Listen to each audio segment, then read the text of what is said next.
Halo saudara, sebelumnya kita sudah berbicara tentang fona atau bunyi bahasa. Nah, pada materi fonologi hari ini, kita akan berbicara tentang fonemik atau tentang fonem. Sebelumnya kita sudah membahas pengertian fona. Di PPT ini ada dua pengertian fona yang diberikan oleh Kristal dan Sil, dapat Anda baca.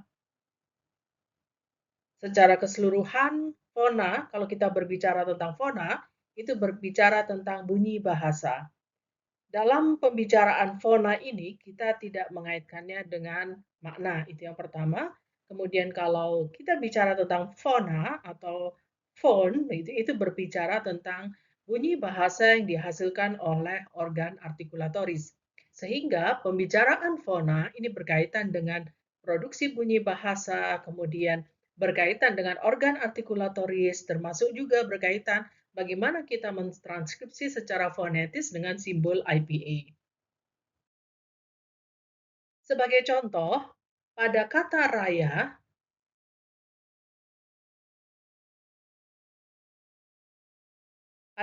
raya, di situ ada fona, fona a, fona y, dan fona a. Sehingga pada kata raya tersebut terdapat 3 fona, yaitu fona fona a, dan fona y. Sekarang kita lihat pada kata raya. Nah, ketika kata raya ini, ya, bunyi y pada kata raya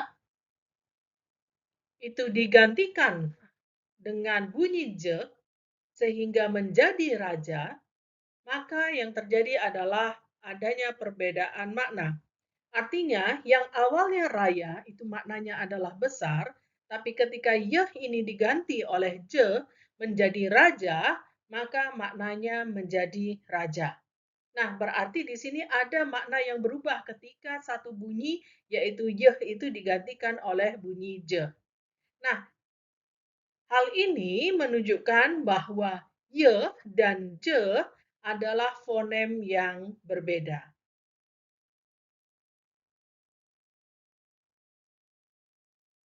Kalau begitu,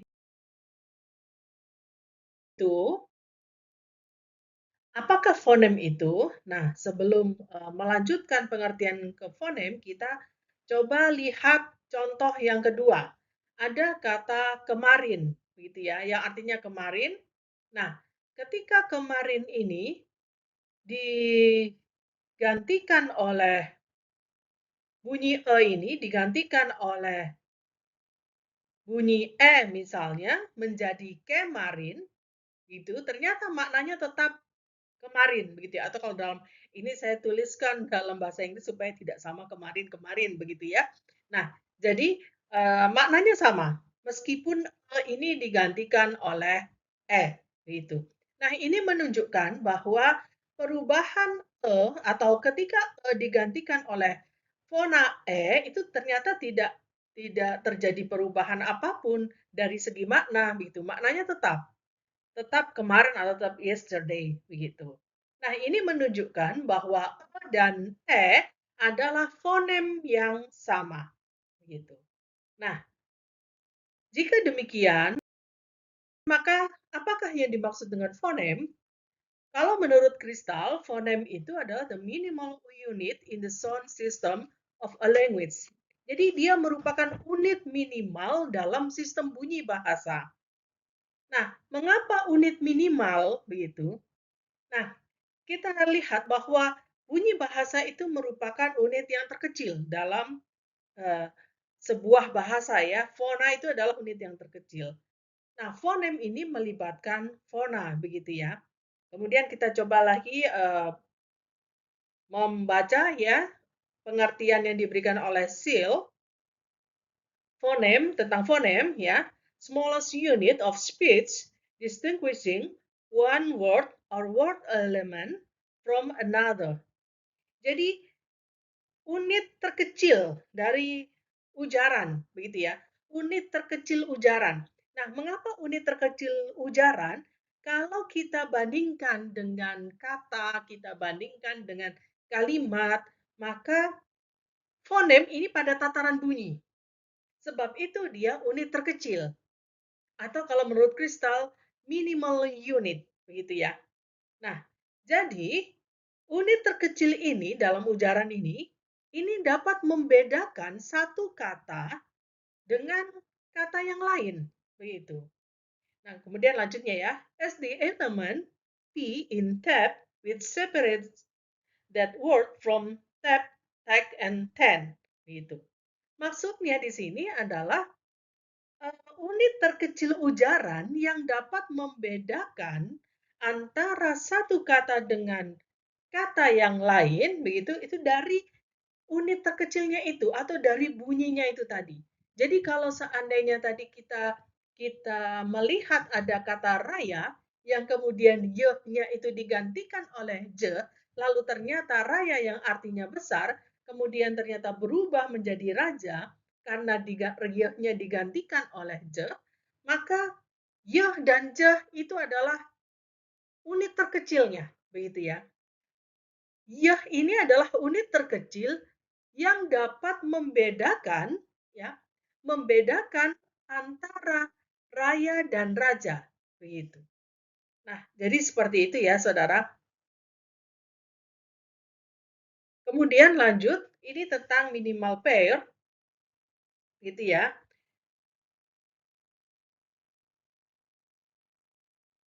Nah, jadi begini.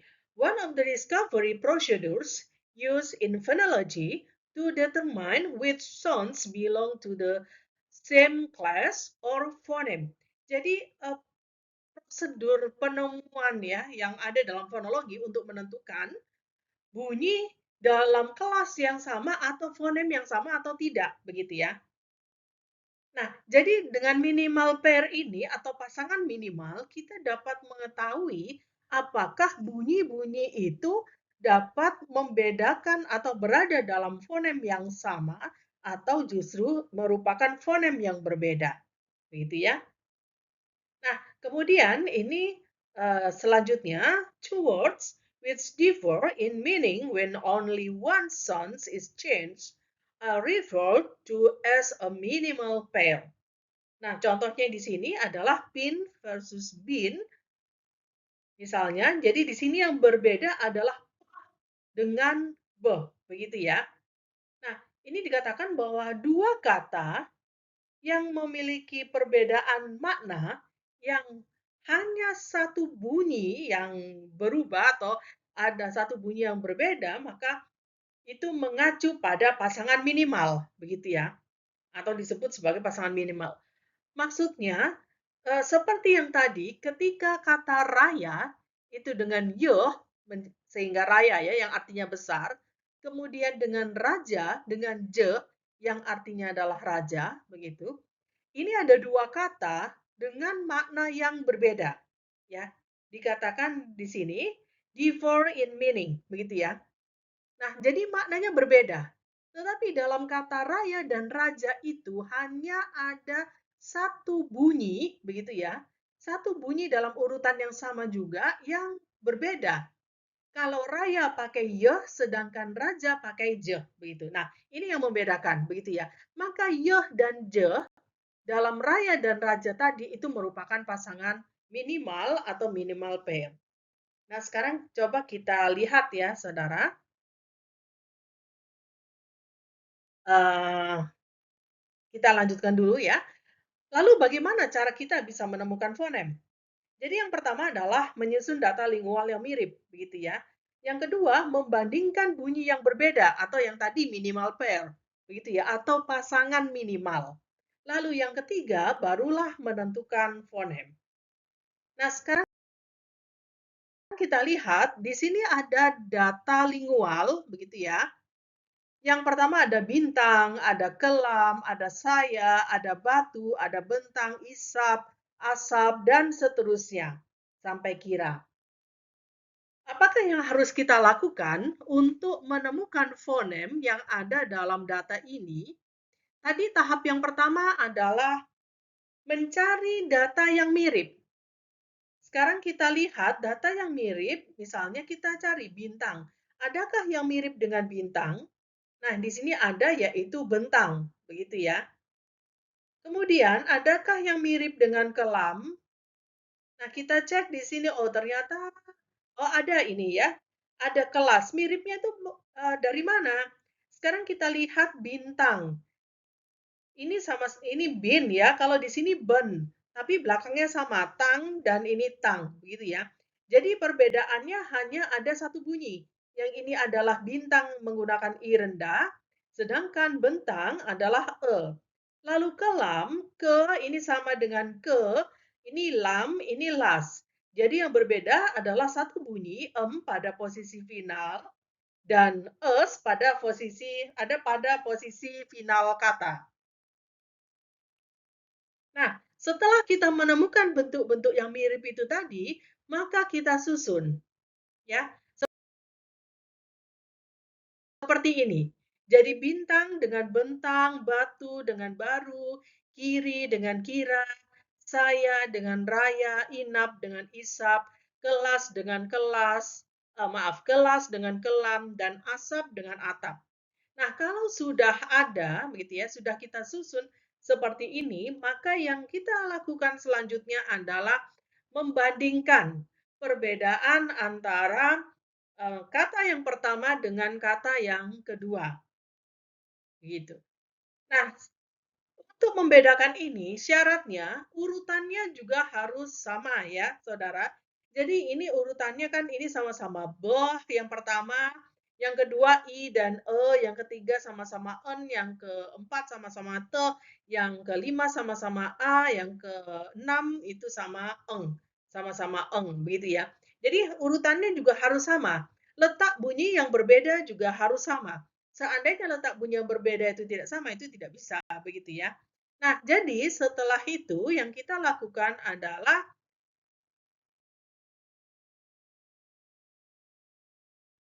membedakan atau mencari pasangan minimalnya. Seperti bintang dan bentang, maka ini kita menemukan i dan e, begitu ya. Kemudian batu dan baru kita menemukan te dan er. Kemudian kiri dan kira kita menemukan i dan a. Kalau sudah seperti ini, maka kita menemukan fonem i, fonem e, fonem te, fonem er, fonem i, fonem a, kemudian selanjutnya ini fonem es dan er, kemudian fonem en dan es, kemudian fonem es dan kemudian fonem es dan te. Begitu. Maka ada berapa fonem yang ditemukan? Kita bisa menemukan ada fonem i rendah, e, kemudian te, er, kemudian a, kemudian es, en, begitu ya. Nah, jadi kita sudah menemukan fonem itu. Nah, berikutnya kita sudah belajar juga tentang diftong.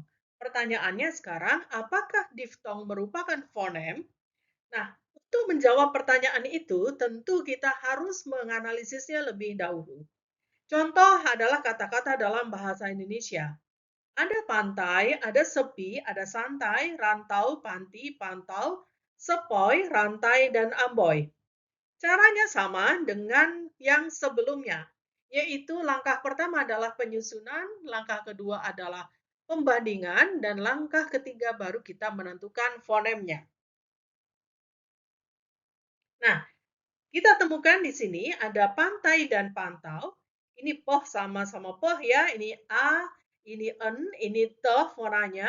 Nah, di sini yang sama-sama dalam lingkungan fonologis yang sama, yaitu dalam posisi final, ini ada diftong I dan ada diftong AU. Kita tahu bahwa pantai dan pantau itu maknanya berbeda dalam bahasa Indonesia ya. Nah, maka kita menemukan fonem diftong I dan fonem diftong AU di sini. Kemudian rantau dan rantai. Ini fona A, fona E, fona er, fona A, fona en, fona te, dan kita temukan diftong au dan diftong ai di sini. Rantau dan rantai maknanya berbeda. Maka kita menemukan fonem au dan fonem ai. Kemudian pada kata sepoi dan sepi. Kita ingat bahwa diftong ya, meskipun di sini ada o dan i, tetapi diftong itu diujarkan dalam satu kali produksi atau dalam satu kali hembusan nafas gitu ya. Maka diftong itu dianggap satu bunyi begitu ya. Karena satu kali produksi. Sehingga dalam pembandingan ini maka diperbolehkan sepoi dibandingkan dengan sepi. Begitu ya, ini diftong, ini monoftong. Dan kita lihat ini dalam lingkungan fonologis yang sama, yaitu posisi final, maka kita temukan diftong oi dan fonem fonem diftong oi dan fonem i seperti ini. Nah, jadi dari hasil ini maka dapat kita simpulkan bahwa diftong dalam bahasa Indonesia merupakan fonem. Nah, pertanyaan selanjutnya, apakah fonem dalam tiap bahasa itu sama? Nah, mari kita cek ya, saudara. Dalam bahasa Madura itu ada kata konyek, ada kata koneng, ada kata bere, ada kata tedung, dere, ada keteng, ada kolek, dan ada keteng. Nah, sekarang kita cek di sini, kita pasangkan seperti cara yang sebelumnya, maka kita temukan fonem nyoh dan el, fonem beh dan deh, dan ini ada fonem deh aspirat dan deh. Nah, ini dalam bahasa Madura kita temukan ini. Kita tahu dalam bahasa Indonesia bunyi ini tidak ada. Fona ini tidak ada. Dalam bahasa Jawa juga tidak ada. Nah, dengan demikian, maka fonem tiap-tiap bahasa itu tidak selalu sama. Contoh dalam bahasa Jawa ada fonem untuk fonem plosif saja ya. Untuk plosif ada fonem beh, ada fonem deh retofleks, ada fonem deh dental, ada fonem je, ada fonem ge. Tetapi dalam bahasa Madura lebih banyak. Ada fonem beh aspirat, ada fonem beh, dan selain fonem yang ada di Jawa, itu ada tambahan fonem deh retofleks aspirat, kemudian deh dental aspirat, kemudian je aspirat, dan ge aspirat. Dalam bahasa Indonesia lebih sedikit lagi daripada bahasa Jawa. Dalam bahasa Indonesia, beh, deh retofleks, je, dan ge untuk plosifnya. Nah, ini membuktikan bahwa tiap-tiap bahasa tidak memiliki fonem yang sama. Sebab itu, untuk bahasa-bahasa yang belum diketahui fonemnya apa saja, kita dapat menelitinya sehingga dapat ditemukan fonem-fonem bahasa yang selama ini belum pernah diteliti. Begitu. Ada banyak sekali bahasa daerah di Indonesia ini yang belum disentuh oleh para peneliti linguistik. Gitu. Nah, berikutnya saudara, ini mengenai distribusi komplementer. Tadi kita menemukan ada I tinggi dan ada I rendah, begitu ya. Nah, apakah I tinggi dan I rendah itu merupakan fonem yang berbeda? Nah, ini kalau kasusnya tadi dalam bahasa Indonesia, begitu ya, maka harus kita cek. Kalau dalam bahasa lain bisa saja itu merupakan fonem yang berbeda atau bisa juga merupakan fonem yang sama. Intinya harus kita cek lebih dahulu atau kita analisis lebih dahulu. Nah, setelah kita menemukan fonem-fonem itu tadi dengan fonemisasi yang 3 langkah itu tadi ya, maka selanjutnya yang kita lakukan adalah distribusi komplementer. Nah, dalam distribusi komplementer ini ya, sebagai contoh, kalau dalam bahasa Inggris, mengacu pada pendapat ini ya, dalam bahasa Inggris itu ada begitu ya, yang diujarkan voiceless atau tidak bersuara yang terjadi setelah pada posisi inisial atau pada posisi depan, begitu ya. Contohnya pada play, begitu ya. Jadi pada play, nya ini yang seharusnya voice, ya, diujarkan voiceless, begitu. Nah, ini ditandai dengan lingkaran kecil di bawah. Tetapi pada fly, nya ini memang diujarkan voice, begitu. Nah, jadi di sini apakah l dan l dan l dan l yang voiceless dan l yang voice, apakah dia eee, merupakan fonem yang berbeda, begitu ya? Nah, kita bisa mengeceknya dengan meletakkan atau mengganti l ini ya, mengganti l yang voiceless ini dengan yang voice, gitu ya. Nah, ternyata ketika diganti maknanya tetap play. Kemudian maknanya tetap bermain, maaf. Nah, ketika ini diganti dengan yang voiceless, ternyata juga maknanya tetap terbang, begitu ya. Nah, maka ini membuktikan bahwa dia adalah atau voiceless dan voice ini merupakan fonem yang sama.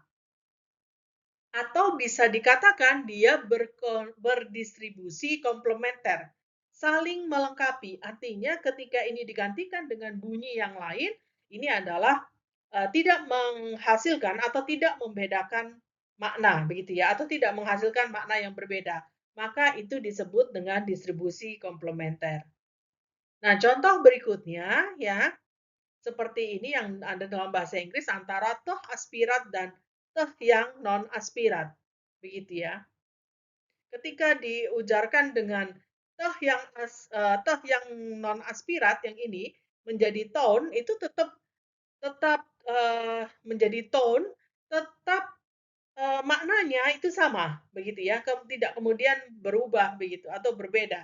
Nah, maka ini adalah distribusi komplementer. Jadi ciri distribusi komplementer yang pertama tidak merupakan kontras, begitu. Tidak merupakan kontras ini berarti ada kemiripan ya, Saudara. Misalnya tadi antara toh dan toh aspirat, begitu ya. Antara toh dan toh aspirat itu memiliki kemiripan, begitu ya, biasanya seperti itu. Nah, agak berbeda dengan yang bahasa Madura tadi ya, walaupun ada kemiripan teh dan teh aspirat, tetapi hasil-hasil penelitian sebelumnya itu menunjukkan bahwa fonem yang berbeda.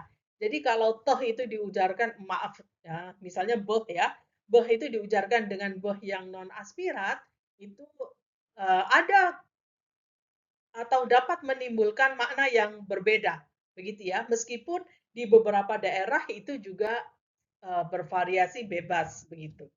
Nah, jadi itu kasus untuk bahasa Madura. Tetapi yang berkaitan dengan ciri distribusi komplementer di sini, ini biasanya memang bunyi-bunyi yang berdistribusi komplementer itu tidak merupakan kontras. Artinya dia punya kemiripan. Seperti ini sama-sama toh, cuman satunya toh aspirat. Sama-sama satunya tadi voice, satunya lagi voiceless begitu ya. Nah, kemudian kalau dia berdistribusi komplementer, maka dia merupakan alofon atau variasi fonem. Jadi alofon itu adalah variasi fonem. Jadi seperti ini ya. Ini fonemnya adalah teh. Tapi teh ini kemudian bisa bervariasi, artinya teh itu bisa muncul sebagai teh aspirat gitu. Nah, kemudian terjadi dalam lingkungan yang sama. Gitu ya. Artinya terjadi dalam lingkungan yang sama. Misalnya seperti ini, dia akan muncul voiceless ini akan muncul setelah pada inisial, pada posisi inisial, begitu. Ini adalah contoh distribusi komplementer dalam bahasa Indonesia. Dalam bahasa Indonesia ada kecenderungan I tinggi dan U tinggi ketika dalam silabel tertutup itu munculnya bukan I tinggi tetapi I munculnya bukan I tinggi tetapi I rendah. Misalnya pada sakit itu jarang diujarkan sakit. Sakit begitu sangat jarang. Biasanya diujarkannya sakit begitu ya. Jadi I-nya itu yang muncul bukan I tinggi lagi tetapi I rendah. Nah, ini berarti I tinggi ini sudah atau dengan kata lain begini ya. Ketika I tinggi ini diganti dengan I rendah, yang terjadi adalah maknanya tetap, begitu kan? Jadi tidak berubah maknanya, tetap sakit begitu. Maka di sini antara I tinggi dan I rendah itu berdistribusi komplementer. Karena dia berdistribusi komplementer, maka I tinggi dan I rendah merupakan alofon. Lalu manakah yang merupakan fonemnya dari dua ini? Dalam bahasa Indonesia yang frekuensinya paling tinggi, ya, frekuensi kemunculannya paling tinggi dalam kata dan sebarannya paling luas itu adalah I tinggi. Maka fonemnya adalah I tinggi, sedangkan I rendah adalah alofonnya, begitu. Nah, mengenai yang silabel tertutup ini dapat Anda bedakan ya dengan yang silabel terbuka, misalnya I pada kaki, pada baki, dan pada daki. Itu benar-benar I tinggi yang muncul gitu ya. Berbeda dengan silabel tertutup. Nah, jadi itu saudara bahasan tentang distribusi komplementer. Jadi dapat kita simpulkan yang pertama, fona adalah bunyi bahasa yang dihasilkan oleh organ artikulatoris.